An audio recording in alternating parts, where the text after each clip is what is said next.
이게 투명 아크릴판을 이렇게 좀 했는데요. 저는 우리 온라인 예배 드리는 분들도 조금 좀 이상하다 그런 게 좀 느껴지실 겁니다.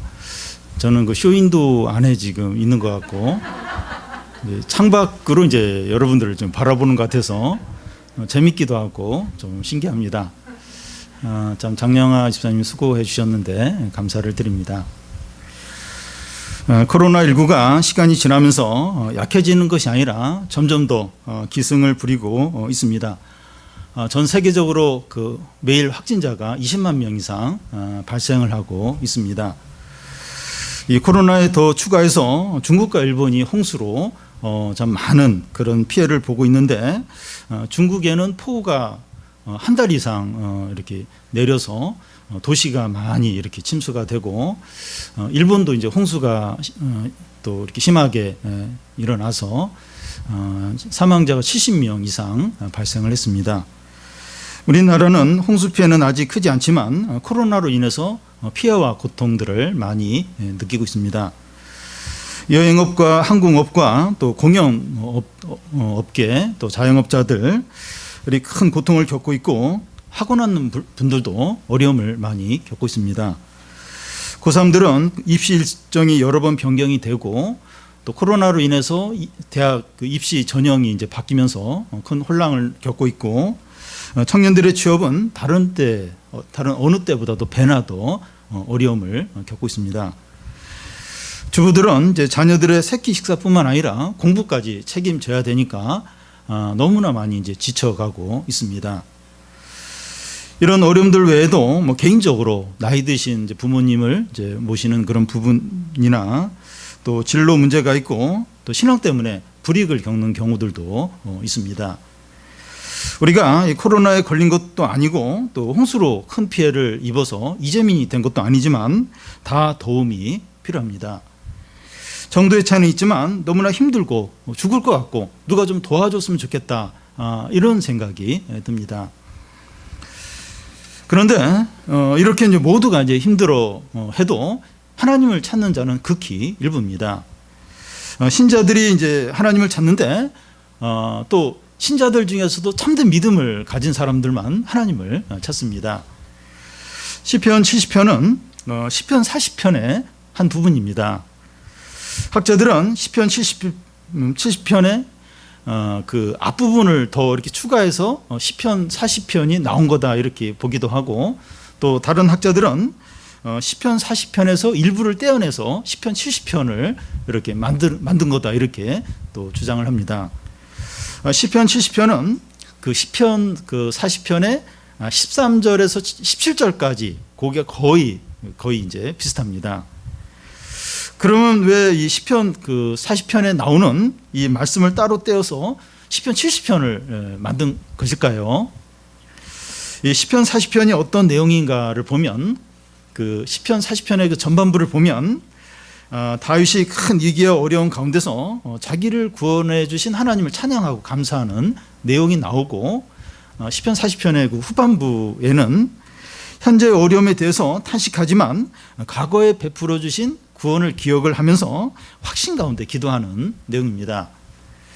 그런데 시편 70편은 시편 40편의 이제 후반부 곧 이제 현실의 어려움 가운데서 그 확신 가운데 이제 기도하는 이제 부분입니다. 그런데 왜 이 부분만 따로 떼어서 시편 70편을 만들었을까요? 왜 그냥 이 시편 40편의 후반부랑 똑같은데 왜 그 시편 40편의 후반부를 따로 떼어 가지고 이 시편 70편을 만든 이유가 무엇일까요? 이 성도의 그 현실 가운데 어려움과 위기가 많은 거예요. 많을 때마다 이 시편 70편에 나오는 그런 기도를 하도록 하기 위해서 그래서 이제 따로 이렇게 떼지 않았는가. 그러니까 이 성도들의 삶 가운데 어려움이 많아요. 위기들이 많아요. 그래서 특히 이 현실의 어려움 가운데서 이렇게 기도하는 그런 내용을 따로 떼어서 이제 이렇게 만들지 않았나 생각이 듭니다. 시편 70편이 어떤 배경 가운데 나와 있는가 그것을 이제 생각해 보면 시편 40편 그 12절을 보면 알 수가 있습니다. 우리 시편 40편 12절을 한번 좀 찾아보겠습니다. 시편 40편 12절 우리 같이 한번 읽겠습니다. 시편 40편 12절입니다. 수많은 재앙이 나를 둘러싸고 나의 죄악이 나를 덮침으로 우러러 볼 수도 없으며 죄가 나의 머리털보다 많으므로 내가 낙심하여 씀이니이다. 예, 그대로 좀 놔두고요. 이 수많은 재앙들이 다윗을 둘러싼 겁니다. 그의 인생에서 위기와 고난은 산 넘어 산으로 너무나 많이 닥쳤습니다. 그런데 다윗은 자기에게 닥친 수많은 재앙을 보면서 무슨 생각을 합니까? 나의 죄악이 나를 덮쳤다는 거예요.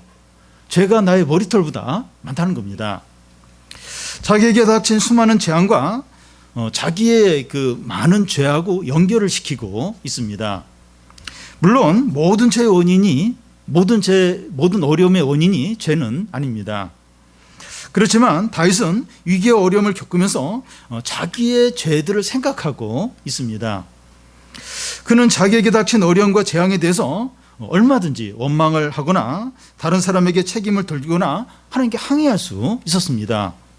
자기 나름대로 열심히 하나님을 믿었는데 왜 이런 어려움이 생겼느냐 하면서 하나님께 막 불평을 할 수도 있었습니다. 물론 다윗도 처음에는 그렇게 했을지 몰라요. 그런데 그는 고난과 어려움을 겪으면서 자기를 정직하게 돌아본 겁니다. 그러자 자기 죄들이 얼마나 많은가 생각이 나는 거예요. 죄가 머리털보다도 많고 머리부터 발끝까지 죄로 완전히 뒤덮여 있다는 것을 이제 느끼는 겁니다. 다윗은 정직하고 겸손한 자였습니다.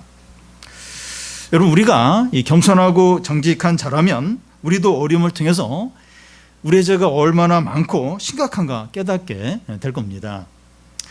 우리도 처음에는 불평하고 다른 사람에게 책임을 돌리고 하나님께 원망을 이제 했을 거예요. 처음에는 이제 그랬을 겁니다.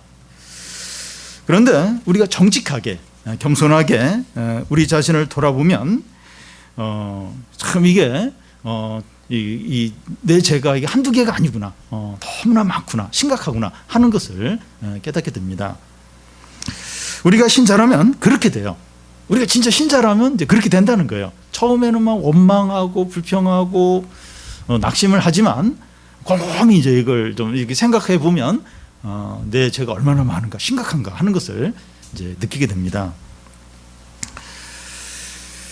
어떤 어려움과 어떤 죄가 뭐 1대1로 이제 일치하지는 않더라도 자신의 교만을 깨닫게 되고 욕심에 빠져 살던 것을 발견하고 이 형식적인 신앙을 회개하게 됩니다.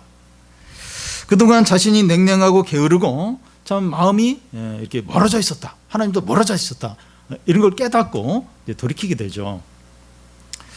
다윗은 수많은 재앙을 통해서 자기의 많은 죄를 깨달은 후에 방금 읽은 그 12절 말씀 끝에 보면 낙심하게 돼요.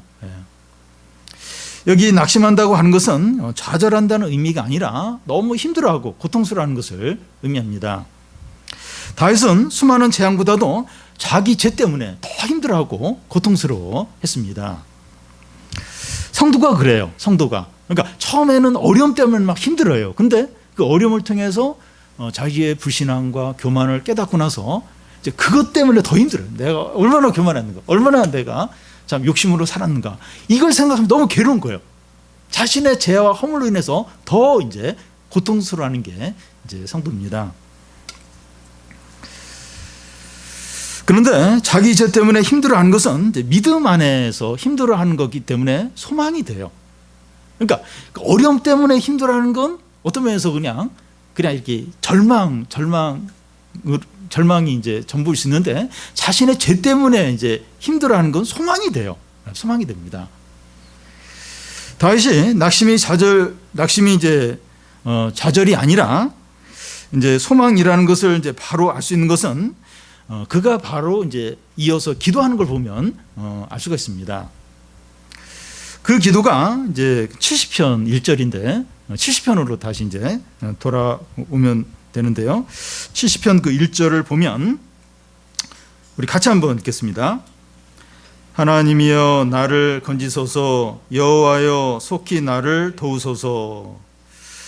올해가 이제 6.25 전쟁이 일어난 지 70주년이 이제 되는 해인데요. 6.25 전쟁 당시에 전투에 참석했던 분들의 경험담을 이렇게 신문에 실은 것을 제가 이제 읽은 적이 있습니다. 대부분이 이제 90세가 넘는 분들인데 그분들의 경험담을 읽으면서 이제 기억나는 게 이제 뭔가 하면 자기 동료들이 전쟁에서 죽어가면서 마지막으로 남긴 말들, 그 남긴 말들이 대한민국 만세, 또 뭐 자기 그 애인의 이름을 부르거나 뭐 아버지의 이름을 부르면서 이렇게 마지막 이렇게 죽는 게 아니라 엄마를 부르면서 다 죽더라는 겁니다. 죽음의 순간에 그 엄마를 부른다고 하는 것은 사람에게 가장 친밀하고 신뢰하고 의지하는 존재가 엄마라는 거예요. 엄마. 아버지도 아니고 애인도 아니고 대한민국도 아니에요. 자기 조국도 아니고 엄마를 부르면서 이렇게 마지막 최후를 맞더라는 겁니다. 어려움과 위기가 닥쳤을 때 무엇을 가장 찾고 의지하느냐 하는 것이 그 사람이 믿는 게 뭐냐 하는 것을 보여줍니다. 코로나로 사람들이 이제 이렇게 많이 죽고 또 생계가 어려워지고 있는데, 또 홍수로 도시가 물에 잠기고 더 큰 어떤 위기들이 예상이 되는데 하나님을 찾는 사람들은 거의 없어요. 거의 없습니다. 교회 다니는 사람들 중에서 이제 점을 칠지언정 하나님을 찾지 않을 수 있습니다. 강남에서도 이제 유명한 점집들에 같은 교회 집사님들이 갔다가 이제 만나는 경우가 있다 그래요. 자녀 대학 입시나 남편의 사업 문제나 또 자녀의 결혼 문제에 대해서 점치러 오는 거예요. 점치러. 그러니까 막 기도하고 뭐 이래도 뭐 잘 모르겠으니까 구체적으로 알고 싶은 거예요. 그래서 이 점치를 이제 하는 겁니다. 교회를 다녀도 하나님을 믿지 않을 수 있기 때문입니다. 여러분, 어려움과 위기가 닥쳤을 때 하나님이여 나를 건지소서, 여호와여 속히 나를 도우소서 하는 기도가 당연히 나오는 게 아닙니다. 하나님을 진정으로 믿고 의지하지 않으면 이런 기도가 바로 나오지 않습니다. 다른 사람들에게 연락을 다 해보고 다른 방법 다 써보고 마지막에 기도하는 사람들이 많아요. 일단 다른 거 다 해보고 이제 안 되면 그때서 이제 마지막으로 그때서 이제 기도하는 경우가 많습니다. 우리가 다 힘들고 어렵고 죽을 것 같을 수 있어요. 힘든 일이 이제 한두 가지가 아니라 여러 가지가 힘듭니다. 청년들이 제일 힘들어요. 취업 원서보다 청년 구직 지원금 원서를 먼저 쓰고 있어요. 취업 원서를 내야 되는데 뭐 지금 그럴 상황이 아니고 청년 구직 지원금 원서를 먼저 쓰는 그런 상황이고, 대학을 졸업하면 학자금 이제 신청한 것을 갚아야 되는데 취업을 못하니까 그냥 신용불량자가 되는 거예요. 졸업하면서 얼마 해서 신용불량자로 되고, 취업 원서를 내도 매번 떨어지니까 이제 아무것도 하지 않는 그런 자포자기한 그런 청년들이 점점 크게 늘어나고 있다고 합니다. 자영업자들의 이 폐업하는 폐업 건수가 수천 건에 이르고, 또 레슨이나 개인 방문 교사들의 수입이 급격하게 줄었다고 합니다. 결혼 날짜를 잡아놓고 계속 연기를 하는 그런 청년들도 있고, 이 개인적인 큰 어려움들이 다 있습니다. 우리에게 도움이 필요해요. 도움이 안 필요한 사람이 없어요. 다 도움이 필요합니다. 이런 상황에서 성도라면 어떻게 해야 됩니까? 다 지금 힘들어요. 다 죽을 것 같아요. 성도라면 어떻게 해야 됩니까? 여호와여 건지소서, 하나님이여 속히 나를 도우소서 부르짖으며 기도하죠. 우리가 진짜 믿고 의지하는 존재가 하나님이라면 하나님께 기도합니다. 진짜 내가 하나님 믿고 하나님 의지한다면 이렇게 힘들 때 기도하죠. 하나님께 부르짖습니다. 우리가 얼마나 하나님을 찾고 부르짖고 기도하고 있습니까? 힘든데 우리 얼마나 이렇게 하나님을 찾습니까? 얼마나 부르짖습니까? 우리가 하나님께 더 부르짖으며 기도해야 할 것 같은데 그렇지 않는 것 같아서 너무나도 안타깝습니다. 한숨을 쉬고 걱정을 하는데 기도는 안 해요. 막 이렇게 이야기하면 너무나도 이제 힘들어요. 너무나 걱정을 하는데 실제로는 기도를 안 해요. 기도를 실제로는 안 합니다. 지금은 하나님이여 나를 건지소서, 여호와여 속히 임하소서, 이렇게 기도해야 될 때죠. 지금 기도해야 될 때입니다. 기도하면 응답해 주세요. 구원을 베풀어 주십니다. 지금 힘들고 죽을 것 같고 너무 어렵고 걱정이 한두 가지가 아니고 나와서 기도해야 되죠. 우리 하나님 믿잖아요. 하나님 의지하잖아요. 그 하나님께 나와서 부르짖는 거죠. 외치는 거죠. 모든 걱정거리들, 모든 두려움들 주님 앞에 나와서 부르짖는 거죠. 하나님이여 건지소서, 여호와여 구원하소서, 속히 임하소서. 부르짖어야죠. 부르짖어요. 근데 걱정은 많이 해요. 염려는 많이 해요. 막 사람들 만나면 그런 얘기 많이 해요. 근데 정작 하나님께 나와서 부르짖고 간구하는 사람들은 많지 않다는 겁니다. 지금은 부르짖을 때, 부르짖을 때. 너무 어렵지 않습니까? 너무 답답하지 않습니까? 너무 불안하지 않습니까? 기도해야죠. 기도. 부르짖어야죠. 그러면 응답하세요. 구원하십니다. 하나님의 어떤 응답을 경험하게 되죠. 다윗은 자기를 어디서 건져달라고 기도합니까? 2절, 3절을 보면 우리 한 절씩 한 절씩 읽겠습니다. 나의 영혼을 찾는 자들이 수치와 무한을 당하게 하시며 나의 상함을 기뻐하는 자들이 뒤로 물러가 수모를 당하게 하소서.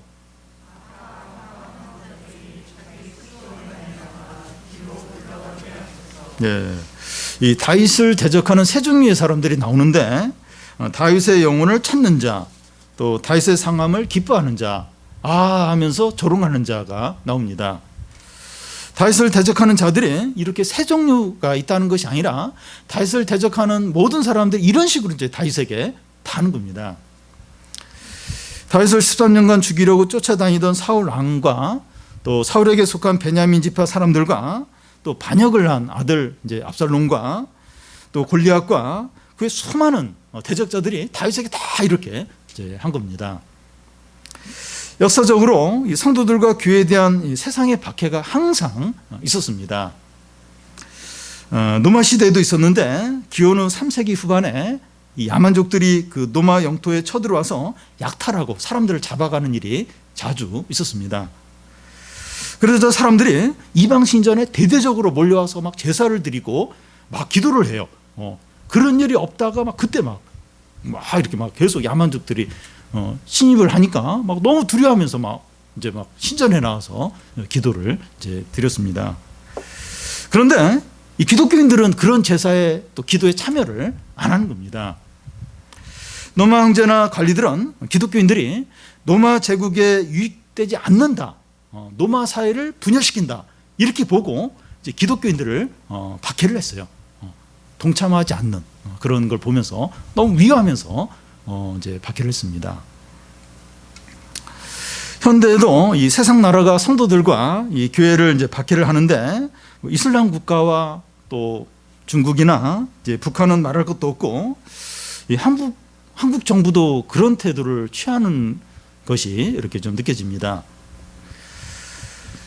지난주에 그 정부 방역대책본부는 교회에 대해서 이제 방역 수칙을 발표하면서 지키지 않으면 이런 수칙 중에 하나라도 지키지 않으면 300만 원 이하의 벌금을 물리고 또 집합 금지 명령을 내리겠다고 그렇게 좀 했습니다. 그런데 지나쳐요. 지나칩니다. 그런데 이런 일들이 더 확대해서 보면 직장이나 친구 사이에서나 가족 안에서도 얼마든지 일어날 수 있는데 이 기독교인들이 친구들 사이나 이 가족 안에서 이렇게 어떤 그 전체의 뜻에 따르지 않고 해가 된다 이렇게 느껴지면 미워하고 또 불이익을 주고 박해를 하는 것입니다. 그러니까 그게 뭐가 됐든지 전체의 뜻에 안 따르는 거예요. 그리고 뭔가 해가 된다, 기독교인이 해가 된다 그러면 국가뿐만 아니라 뭐 직장이나 단체나 가족 안에서도 기독교인들을 그때부터 미워하는 거예요. 그때부터 이제 박해를 이제 하게 됩니다. 우리가 이 세상에서 살아갈 때 대적자들이 다윗에게 했던 일들을 우리도 이제 당하게 되는데 우리가 우리를 이제 해치려고 해요. 그리고 무너지게 만들려고 하고 조롱을 이제 합니다. 우리보다 강하고 좋은 위치에 있는 자들이 지속적으로 우리를 이제 미워하고 불이익을 주게 됩니다. 우리가 잘못한 것이 있어서 그런 일을 겪으면 이해가 되는데 이유가 없이 미워하고 또 조롱하고 불이익을 주는 겁니다. 우리에게 작은 잘못이 있으면 이제 보복을 하듯이 지나치게 이제 하는 거예요. 이런 종류는 같이 싸울 수도 없고 법적으로 이제 해결할 수 있는 일들이 아닐 수 있어요. 이런 경우에 우리가 할 수 있는 일이 뭡니까? 참 이렇게 막 법적으로도 안 되고 막 보복을 할 수도 없고 막 이제 그런 경우가 많은데 이런 일을 당할 때 어떻게 해야 됩니까? 기도하는 겁니다. 하나님이여 나를 건지시고 여호와여 속히 나를 도우소서 하면서 부르짖으며 간절하게 기도하는 겁니다. 그런데 하나님께서 기도를 들으세요. 그렇게 기도하면 기도를 들으십니다. 그래서 하나님께서 어떻게 하시는가 하면 2절 3절에 나와 있는 것처럼 그들이 수치와 무한을 당하고 뒤로 물러가게 된다는 겁니다. 그런 대적자들이 수치와 무한을 부메랑으로 그들이 수치를 당하고 그들이 이제 무너지게 된다는 겁니다. 하나님께서 이 말씀대로 다윗의 원수들에게 어떻게 이제 행하셨는가 하면 골리앗이 다윗의 물맷돌에 맞아 쓰러져요. 또 다윗을 쫓던 그 사울 왕과 그의 세 아들이 이렇게 죽게 되고 또 반역한 압살롬은 그의 머리털이 나뭇가지에 걸리면서 죽임을 당하게 되고 다윗이 이제 압살롬 때문에 도망을 갈 때 그 사울 집안 사람 시므이란 사람이 계속 다윗을 쫓아가면서 돌을 던지면서 막 그렇게 모욕을 하고 이제 저주를 하는데 이 시므이는 그 솔로몬의 칼에 죽임을 이제 당하게 됩니다. 이 교회 역사와 세계 역사를 보면 성도와 교회를 이제 박해한 개인이나 단체나 국가가 하나님의 심판으로 철저히 무너지는 것을 볼 수 있습니다. 교회와 하나님 나라를 대적했던 아수르나 바벨론이나 페르시아나 헬라나 노마가 망해요. 노마가 다 망했고 또 현대로 와서 공산주의를 대표하는 소련이 무너졌고 또 이슬람 국가들도 때가 되면 망할 것입니다. 아주 기독교에 대해서 절대 적대적인데 이슬람 국가도 이제 때가 되면 이제 무너지게 될 겁니다.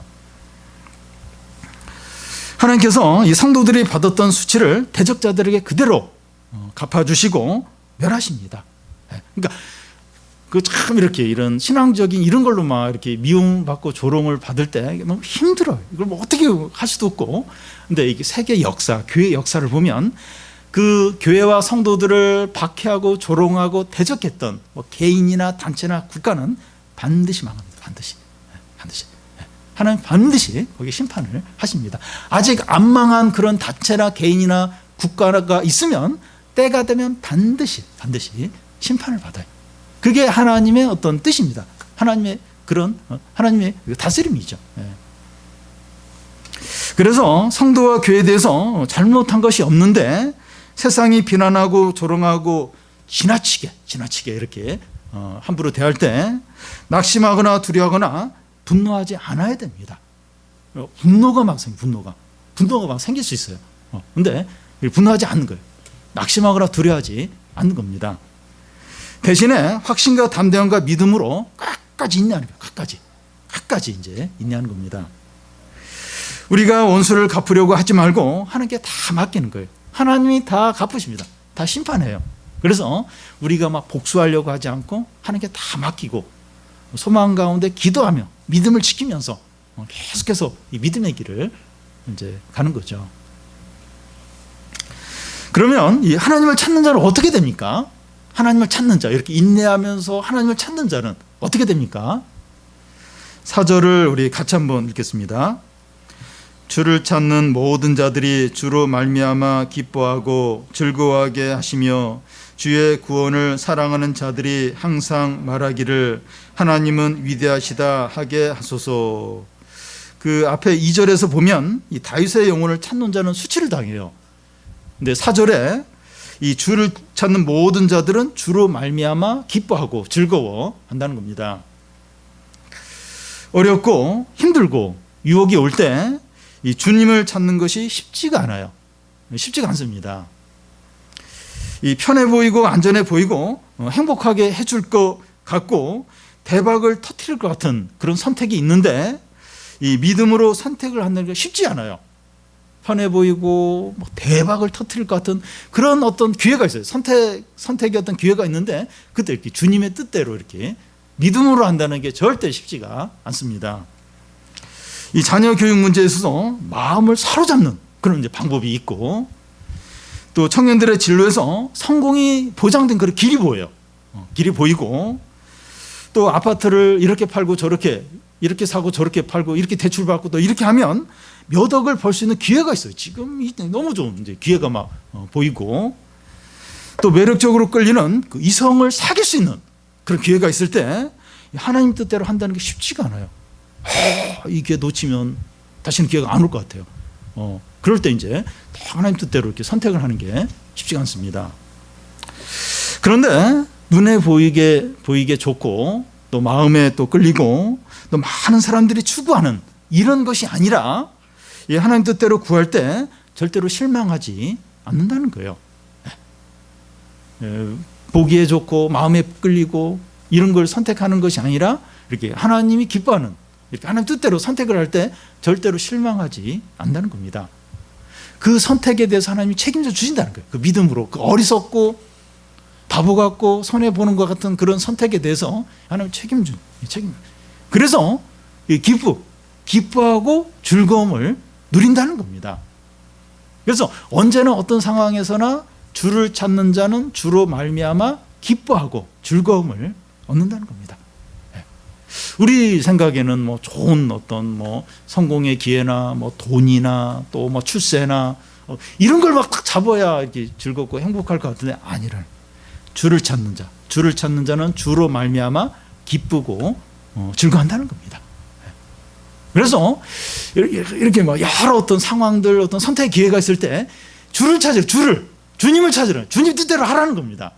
그러면 즐겁고 기쁨을 누린다는 겁니다. 시편 다른 그 시편에 보면 주님 앞에 영원한 즐거움이 있고 주님 옆에 풍성한 기쁨이 있다는 거예요. 또 어떤 자가 행복합니까? 이 4절 중간에 보면 주의 구원을 사랑하는 자들이 항상 말하기를 하나님은 위대하소서 한다는 겁니다. 이 어려움과 위기 가운데 있을 때 인간적이고 세상적이고 안전해 보이는 방법을 쓰기가 쉽습니다. 그러기가 쉽죠. 너무 쉽습니다. 그런데 주의 구원을 사랑하는 겁니다.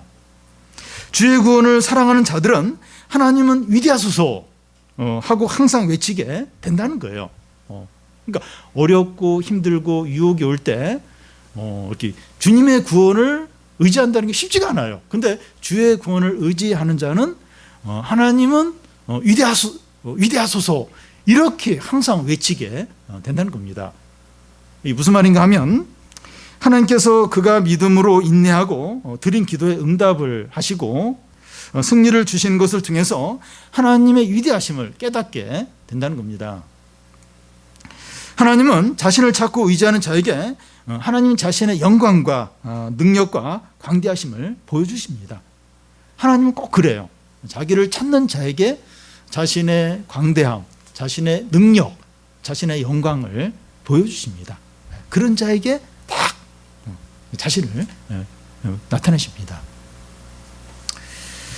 주의 구원을 의지하는 자는 항상 하나님은 위대하시다 이렇게 말한다는 겁니다. 항상이에요. 실망시키거나 실패하는 경우가 없습니다. 어떤 사람이 아무리 대단해 보이고 믿을 만해 보여도 실망을 시켜요. 여러분 사람은 그래요. 아무리 위대하고 아무리 참 신실해 보이고 아무리 막 믿음이 좋아 보인다 할지라도 실망시킬 때가 반드시 있어요. 사람은 그래요. 사람은 실망을 시킵니다.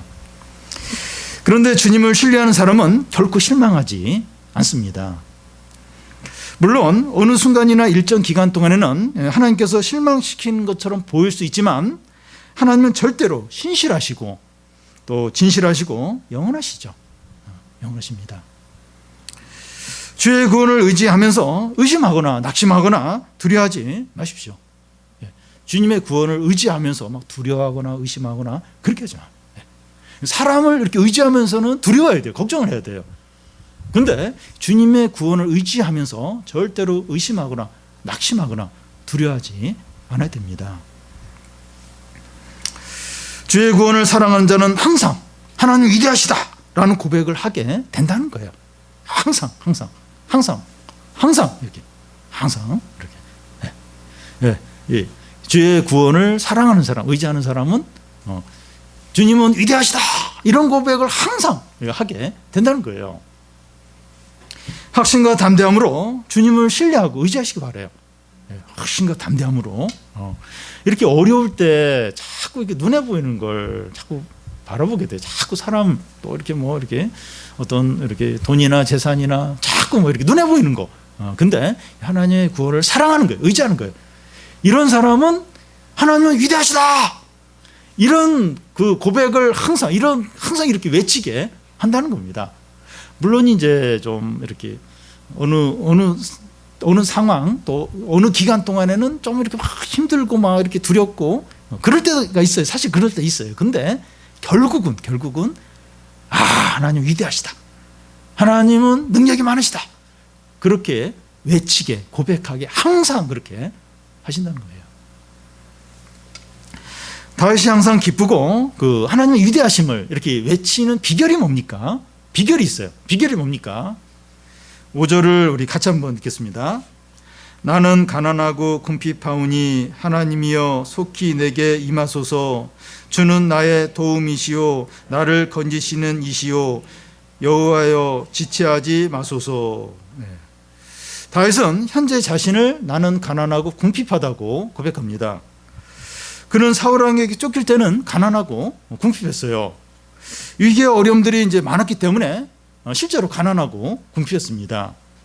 그런데 다윗이 왕이 된 이후에는 그렇지 않았어요. 풍족하고 부족함이 없었습니다. 그런데 그는 왕이 된 후에도 하나님 앞에서 나는 가난하고 궁핍하다고 고백을 하고 있습니다.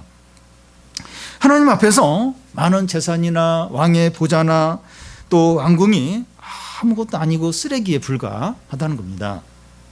다윗은 자기가 소유한 것을 바라보지 않고 의지하지 않고 있는 거예요. 다윗이 눈에 보이는 것들을 의지하지 않으므로 가난하고 궁핍할 때 이 5절 중간처럼 주는 나의 도움이시오 나를 건지시는 자가 됩니다. 다윗이 가난하고 궁핍한 자가 되어야 하나님은 그의 도움과 건지시는 자가 되는 거예요.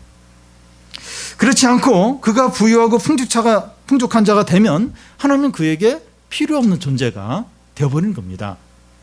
여러분 이게 이 100명 중에 99명이 그래요.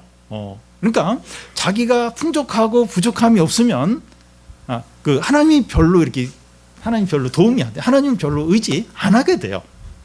그러니까 이게 그렇게 돼. 이게 생각대로 안 됩니다.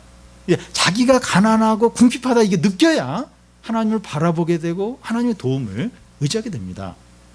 이제 성경적 예를 들면 부자 청년이 예수님께 영생을 구하자 너의 재산을 팔아서 가난한 자에게 나눠주고 나를 따르자 이렇게 예수님 말씀하시니까 이 부자 청년이 영생을 포기하고 집으로 가버립니다.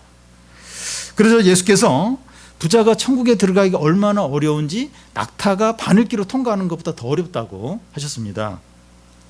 많이 갖고 풍족하고 안정이 되면 이런 것들을 의지하지 않고 아무것도 아닌 것으로 여기기가 얼마나 어려운지 모른다는 겁니다.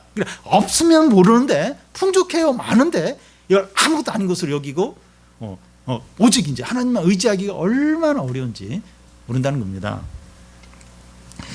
여러분 우리가 그 현재 어려움으로 가난하고 궁핍하다면 하나님을 나의 도움과 건지시는 자로 여기고 건져달라고 기도하시기 바랍니다. 실제로 우리 가운데 그런 사람 많아요. 우리가 다 그래요. 지금 가난하고 궁핍합니다. 우리가 다 그래요. 그러니까 뭐 경제적으로는 좀 괜찮을지 몰라도 다른 게 어려워요. 다 가난하고 궁핍합니다.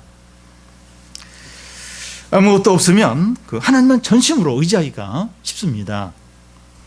우리가 궁핍한 것이 불행이죠. 고통이지만 하나님만을 전심으로 의지하는 기회가 됩니다.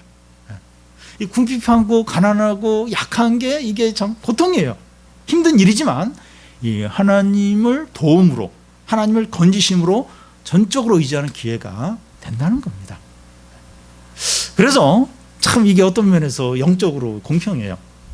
많이 가진 자는 하나님을 전적으로 의지하기 어려워요. 그런데 진짜 없는 그런 성도는 하나님을 전적으로 의지할 그런 기회가 돼요. 조금만 겸손하고 믿음으로 반응만 하면 그 하나님의 도움, 하나님의 건지심을 전적으로 의지하고 누리게 된다는 겁니다. 우리가 지금 그래요. 지금 뭐 청년들은 다 그래. 다 지금 가난하고 궁핍해요. 다 지금 불안해요. 진로 문제가 너무 고민이 되는 거예요. 취업이 너무나 걱정이 돼요. 뭐 자영업하는 더 말할 것도 없고, 뭐 직장인들 뭐 이제 다 지금 사업하는 뭐 다 어려워. 이런 지금 가난과 궁핍을 가지고 하나님의 도움, 하나님의 건지심을 전적으로 의지하는 기회로 삼으라는 거예요. 바로 믿음과 겸손으로 나아가기만 하면 그 하나님의 능력과 은혜를 다 누리는 기회가 돼요. 그렇게 사용을 하라는 겁니다. 그러면 주님으로 말미암아 기뻐요. 즐거움이 생기게 됩니다. 왜냐하면 주로 말미암아 기쁨과 이 즐거움이 있다고 하니까 그 어렵기 때문에 이 주님을 이렇게 의지하게 되니까 즐거움과 기쁨이 있는 거예요. 그리고 하나님은 위대하시다 이걸 경험을 하게, 왜냐하면 주님을 의지하니까 그걸 또 경험을 하게 됩니다. 그런데 안정되고 부유하고 편하다면, 상대적으로 안정이 되고 부유하다면 이런 것을 아무것도 아닌 것으로 여기고 이 주님의 도우심과 구원을 전적으로 의지해서 기도하시기 바랍니다. 그러니까 뭐 막 많이 경제적으로 부유하고 막 좋은 일이 많고 그렇진 않더라도 상대적으로 좀 이렇게 그냥 안정이 돼요. 걱정이 별로 없어요. 그렇다면 이런 안정과 이런 또 이렇게 경제적인 걸 아무것도 아닌 것을, 없는 것으로 여기고 주님의 도움과 건지심을 전적으로 의지하는, 전적으로 의지해서 기도하라는 겁니다. 그러면 풍족하지만, 안정이 되어 있지만 주님으로 기쁘고 하나님의 영광과 능력을 누리게 됩니다. 그러니까 주어진 어떤 것으로가 아니라 주님으로 인해서 기쁨을 누려요. 그리고 주님의 영광과 능력을 소유하고 누리게 됩니다. 이 사람이 진짜 지혜로운 사람이에요. 안정적이고 평안하고 어려움이 없는데 그걸 없는 것으로 여기고 주님의 도움과 건지심을 전적으로 의지해요. 그러면 풍족과 가운데 안정을 누리면서 주님으로 기뻐하고 주님의 능력과 영광을 다 누리게 되는 거죠. 여러분, 은혜는 낮은 곳으로 흘러갑니다. 우리가 경제적으로 부유하든지 어렵든지, 사회적인 지위가 높든지 낮든지, 성공을 했든지 실패를 했든지, 공부를 잘하든지 못하든지, 외모가 뛰어나든지 그렇지 못하든지, 계속 은혜와 축복을 받는 길은 자신을 낮추고 겸손한 마음을 갖는 겁니다. 계속 형편이 어떠하든지 나는 가난하고 궁핍하오니, 하나님 앞에서 자신을 자꾸 낮추는 거예요. 이게 눈에 보이는 걸 아무것도 없는 것으로 여기는 겁니다. 그러면 계속해서 이 은혜와 축복을 누리게 됩니다. 심령이 가난한 자가 복이 있어요. 마음이 가난한 자가 복이 있습니다. 우리의 마음이 가난하고 낮아지고 겸손할 때 주님의 도움을 전적으로 의지해서 그 5절 끝에 보면 여호와여 지체 마소서 하면서 기도하게 됩니다. 우리의 마음이 가난하고 이렇게 겸손해 있을 때 그때 주의 도움과 건지심만을 전적으로 의지하면서 주여 지체하지 마소서 이러면서 이제 기도를 하게 됩니다. 우리의 기도에 하나님은 지체하지 않을 그 응답을 하셔서 우리를 위기 가운데 건져주시고 원수들을 부끄럽게 하십니다. 여호와여 하나님이여 지체하지 마시고 응답하소서, 일하소서. 그러면 주님이 막 응답을 하세요. 응답을 하시면서 우리를 위기에서 건져주세요. 또 필요한 걸 채워주시고 또 원수들을 원수들을 심판을 하십니다. 원수들에 대해서 수치를 당하게 하십니다. 우리가 언제나 주님을 찾고 주의 구원을 전적으로 의지함으로 항상 기쁘고 항상 우리가 기쁘기를 원합니까? 즐겁기를 원합니까? 요즘 뭐 재미있는 게 없어. 재미있는. 저는 뭐 이제 전에는 이렇게 좀 스트레스 이렇게 풀면서 TV를 좀 봤는데 요즘 뭐 TV도 뭐 이렇게 보고 싶지 않더라고요. 별로 재미도 없고. 네, 그래서 또 저희 집 TV는 더워요. 이거 열이 나요. 겨울철에 좋은데. 그 TV가 무슨 종류인가 기억이 안 나요. 열이 나가지고 더워가지고 볼 수가 없어요. 그래서 더 이제 안 보게 되는데. 이거 막 재미가 없어요. 즐거움이 없어요. 우리가 뭘로 이렇게 기쁨을 삼고 즐거움을 삼을 수 있으니까 주를 찾는 자는 주로 말미암아 즐겁고 기쁘다는 거예요. 그러니까 주를 찾 줄을 찾아 줄을. 그래서 어떻게 이 상황에서 어떻게 하면 주를 찾을까? 이게 말씀을 가까이 하고 주님을 가까이 기도를 하고 줄을 찾 줄을 주님의 어떤 뜻을 찾으라는 거예요.